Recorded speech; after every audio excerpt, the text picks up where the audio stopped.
The most dangerous moment in a person's life is not when they are broke. It's when everyone around them quietly decides they will always be broke. Maybe this is you right now. The people around you have already written the story. Your coworkers expect nothing from you. Your family hopes for the best, but prepares for the same old outcome. Bills late.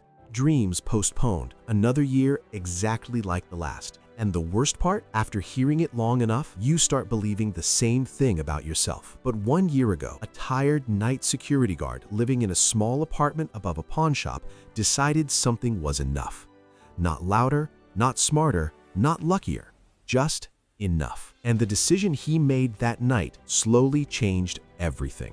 But what happened next, nobody expected. Marcus Hill worked the night shift at a storage warehouse on the edge of Cleveland. 11 p.m. to 7 a.m.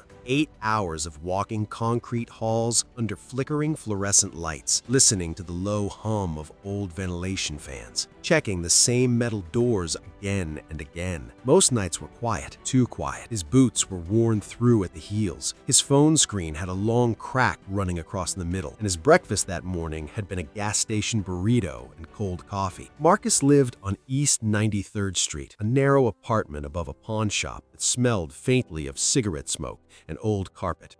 He was 28 and broke, but money wasn't his biggest problem. Marcus had a flaw he never admitted out loud: pride. Not the loud kind, quiet, stubborn kind that keeps a man pretending everything is fine even when it clearly isn't. He hated asking for help, hated advice, especially from people who seemed to be doing better than him. His mother, Linda, lived across town in a small assisted apartment. Diabetes had taken most of her energy over the years. Marcus visited every Sunday with groceries. Every Sunday, she said the same thing gently: "Marcus, you're meant for more than night shifts." He would smile, change the subject, because deep down he carried a quiet shame. 28, he still hadn't figured life out, and most people around him had already decided he probably never would. Even his coworker Tony once laughed during a break. "Man, this place is where ambition comes to die." Marcus didn't respond, but something about that sentence stayed with him, like a stain. The breaking point came on a Tuesday night in February, cold enough that the metal railings outside burned your hands. Marcus had just finished his 3 a.m. patrol. He sat down in the security office chair, pulled out his phone, and opened his bank account. $47.18. That was it. Rent due in 5 days, his mother's medication refill due in 3. Marcus leaned back in the chair. The fluorescent light above him buzzed softly, and for the first time in years, he felt something heavy settle in his chest. Not anger, not panic, something worse: resignation. The quiet voice that says, "This is just how life turned out." He stared at the cracked screen again. Then he remembered Tony's voice. "Ambition comes to die." Marcus whispered something under his breath. No. Just one word, but it felt different. He looked around the small office. Dusty desk, old security monitors, empty coffee cup. Then something inside him shifted.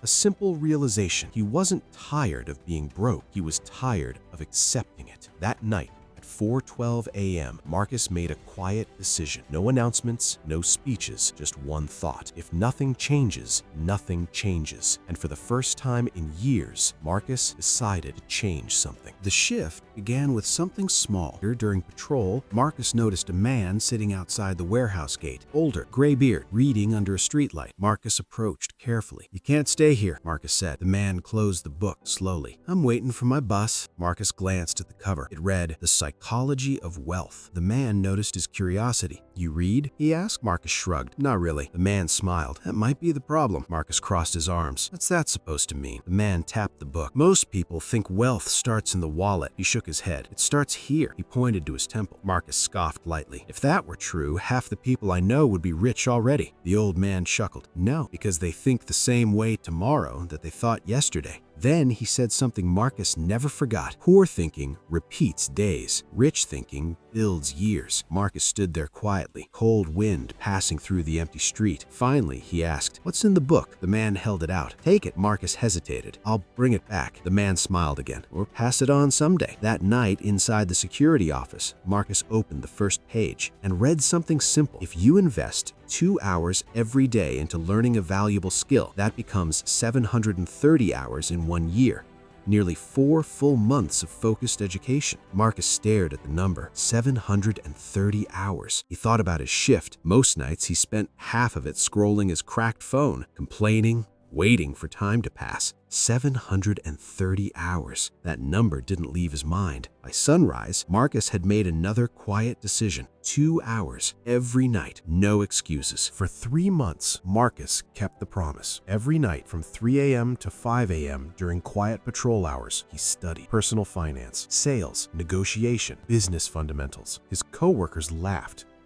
Tony saw him reading once and shook his head. "You trying to become a billionaire in a security booth?" Marcus didn't argue. He just kept reading. By May, Marcus had started a small online reselling business. Used tools, electronics, anything undervalued he could find at garage sales. The first month, he made $112. The second month, $347. Small numbers.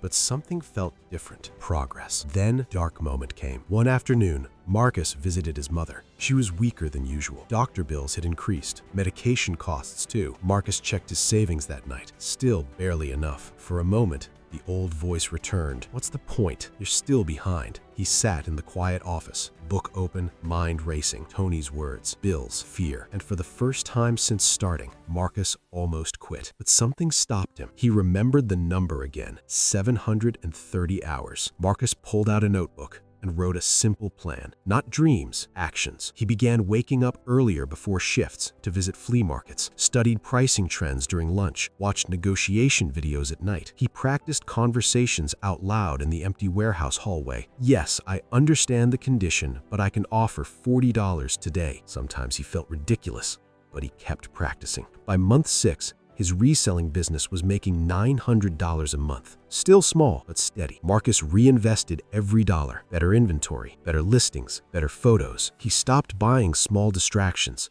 stopped wasting hours scrolling. His coworkers noticed. Tony asked one night, "You still doing that selling thing?" Marcus nodded. Tony shrugged. "Good luck with that." Marcus didn't respond, because something had quietly changed inside him. He no longer needed their approval. He had chosen a direction and refused to turn around. 1 year later, the warehouse looked exactly the same. Same flickering lights, same concrete halls. But Marcus was different. His small business now generated over $4,000 a month. Not millions, not headlines, but enough. Enough to pay his mother's medical bills. Enough to move out of the pawn shop apartment. Enough to finally quit the night shift. On his final morning walking out of the warehouse, Tony stopped him. "You really leaving?" Marcus nodded. Tony looked surprised. "What changed?" Marcus thought about the past year. The books, the early mornings, the doubts. Then he said quietly, "I stopped thinking like someone who planned to stay broke." Tony didn't respond, because deep down, he understood exactly what Marcus meant. The truth about building wealth rarely begins with money. It begins with a decision most people delay for years. Marcus didn't win a lottery. He didn't meet a rich investor. He did something quieter. He changed how he used his time. 2 hours a day, 730 hours a year. That time rebuilt his thinking, and that thinking rebuilt his life. Tonight, do something simple. Write down one skill you will study for the next 30 days. Just one. Not 5, not 10.